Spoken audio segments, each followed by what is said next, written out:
आइए आज हम जानते हैं कि चातुर्मास, जो कि आषाढ़ी पूर्णिमा से कार्तिक पूर्णिमा तक चलने वाली है, इन 4 महीनों में हम क्या कुछ कर सकते हैं। वैसे तो भक्तों की बहुत सारी एक्टिविटीज रहती है, पर हम यहाँ कुछ ही पॉइंट की चर्चा कर रहे हैं। पहला है, हमें ब्रह्म मुहूर्त में उठना चाहिए, मंगल आरती करनी चाहिए और अपनी जपा को सुबह के समय ही कंप्लीट कर लेनी चाहिए, क्योंकि सुबह का समय सतोगुण का रहता है और सुबह का जप बहुत अच्छा भी रहता है।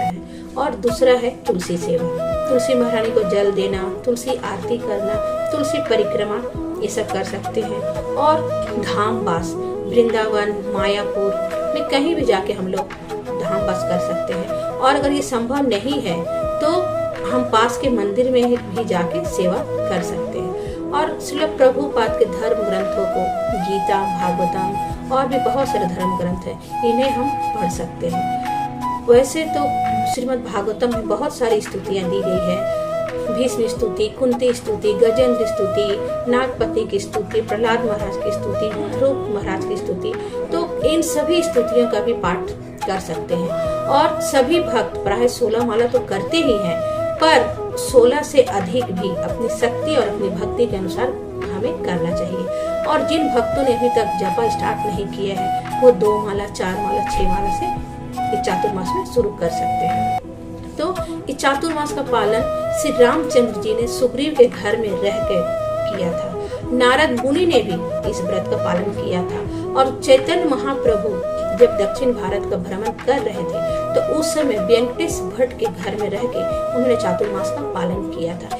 इसलिए हमें भी चातुर्मास का पालन दृढ़ता पूर्वक करना चाहिए, ताकि हमारी प्रीति शीघ्र अति शीघ्र राधा रानी और कृष्ण के चरणों में हमारी प्रीति बढ़े। हरे कृष्ण। आइए आज हम जानते हैं चातुर्मास कब से कब तक है। तो देवशयनी एकादशी से देवोत्थान एकादशी, इन 4 महीनों को चातुर्मास कहा जाता है। कहीं कहीं से चौमासा भी कहते हैं, पर गौड़ीय वैष्णव इसका पालन आषाढ़ी पूर्णिमा से कार्तिक पूर्णिमा तक करते हैं।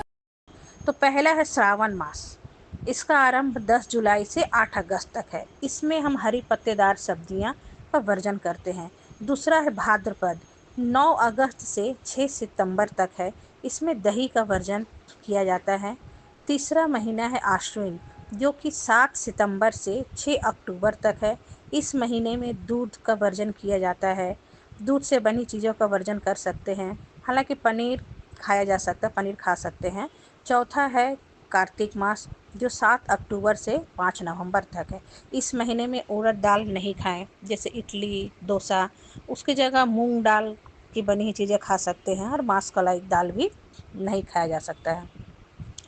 इन 4 महीनों में बहुत सारे पर्व आते हैं, तो जो नॉनवेज खाते हैं वे कोशिश करें कि कम से कम इस चातुर्मास में नॉनवेज ना खाएं। और इन चातुर्मास में आने वाली 8 एकादशियों का पालन अच्छे से करें, ताकि राधा रानी की कृपा उन पर हमेशा बनी रहे। इस चातुर्मास में हम अपने लिए कुछ नियम बना लें। जो ब्रह्म मुहूर्त में नहीं उठते हैं, वे ब्रह्म मुहूर्त में उठें, मंगला आरती करें, ज़्यादा से ज़्यादा हरि नाम जप करें। और जो अभी तक शुरू नहीं किए हैं, वे नाम जप शुरू करें।